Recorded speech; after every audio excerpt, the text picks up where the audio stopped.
तुम में से लगभग सभी स्टूडेंट इस तरीके के क्वेश्चन को देख के एक ही अप्रोच लगाने की कोशिश करेंगे। यहाँ पावर 5 है, 10 है, इस तरीके से दे रखी है, तो इसी मैट्रिक्स को एक बार इससे मल्टीप्लाई कर दो और पैटर्न ढूंढने की कोशिश करेंगे। ठीक है, जिससे ये क्वेश्चन अननेसेसरली 10 से 15 मिनट खींच जाए, जो कि बहुत ज़्यादा प्रॉब्लमेटिक सिचुएशन है। मैं यहाँ पे तुमको बताऊंगा कैसे इस क्वेश्चन को तुम आसानी से सॉल्व कर सकते हो। उसके साथ साथ दूसरी चीज़ कि बिना रूट निकाले भी इस क्वेश्चन को हम सॉल्व कर सकते हैं। देखो, सबसे पहली चीज, जब भी इस तरीके का पैटर्न अपने को दिखे तो अपने को क्या करना है कि यहां पे मेरे को क्लियरली दिख रहा है कि ये वाले मैट्रिक्स और ये वाली मैट्रिक्स दोनों सेम।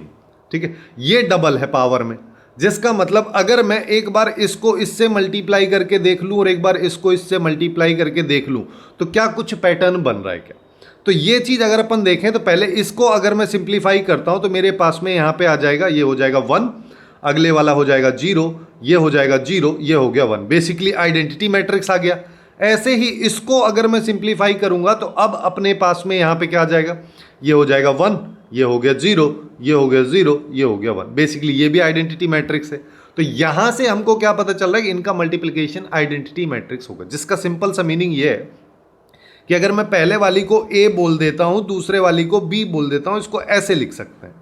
जिसका सिंपल सा मीनिंग क्या कहना चाह रहा है कि ए, अब देखो इसको कैसे मल्टीप्लाई करते हैं, नॉर्मल तरीके से तो होता नहीं है। ठीक है, यहां पे ऐसा नहीं लिख सकते हम इसको कि a की पावर 5, b की पावर 5, b की पावर 5, a की पावर, ये इतना तक तो लिख सकते हैं, लेकिन आगे इसको ऐसा नहीं कर सकते हम a b और b a की पावर 5 ऐसा। ठीक है, क्योंकि जनरल केस में हम ऐसा नहीं कर सकते हैं। तो हम यहाँ पे क्या कर सकते हैं, इस तरीके से a लिखा होगा, फिर उसके बाद में क्या होगा, b लिख रहा होगा। ठीक है, और फिर b चल रहा होगा, 10 बार लिखेगा। फिर उसके बाद में क्या होगा, फिर लास्ट में a हमारे पास में लिख रहा होगा 5 बार।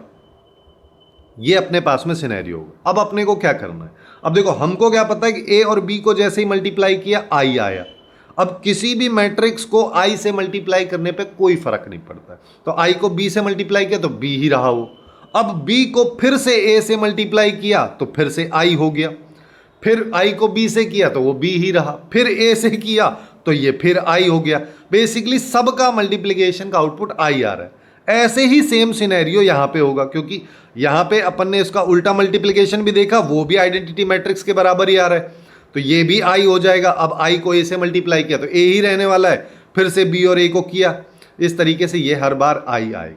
तो हर बार i अगर अपने पास में आएगा तो i इंटू आई इस तरीके से चलता जाएगा। अब किसी भी आइडेंटिटी मैट्रिक्स को कितनी बार भी मल्टीप्लाई कर लो कोई फर्क नहीं पड़ता, आउटपुट हमेशा आइडेंटिटी मैट्रिक्स ही आता है। तो सिंपल सा लॉजिक ये हुआ कि इतना बड़ा जो झमेला लिखा है इसका मतलब i है ना। अब इस i मैट्रिक्स को अगर मैं इससे मल्टीप्लाई करूं या इससे, उस पर भी कोई फर्क नहीं पड़ेगा।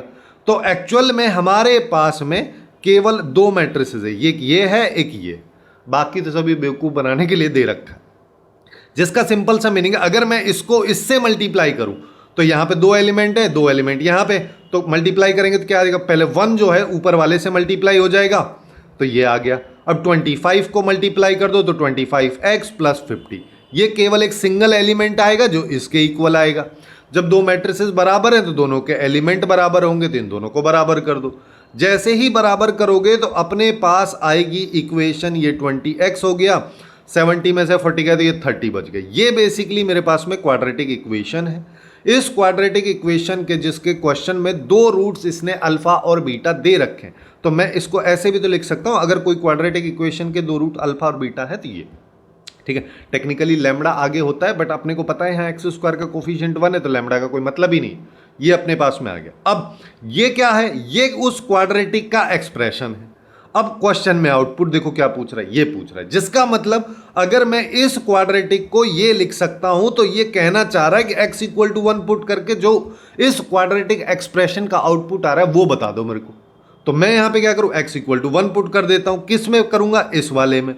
तो जैसे ही इसमें x इक्वल टू 1 पुट करोगे तो आउटपुट आ गया 51, जो कि इस क्वेश्चन का करेक्ट आंसर होगा। काफी आसानी से सॉल्व हो गया। ऐसे ही highly important question JEE Mains 2026 के लिए जो है वो लेफ्ट वाली प्लेलिस्ट में अपन ने काफी अच्छे से कवर किए हैं, तो बाकी सारे के सारे क्वेश्चंस को जाके भी अपनी शिफ्ट से पहले जाके चेकआउट कर लो।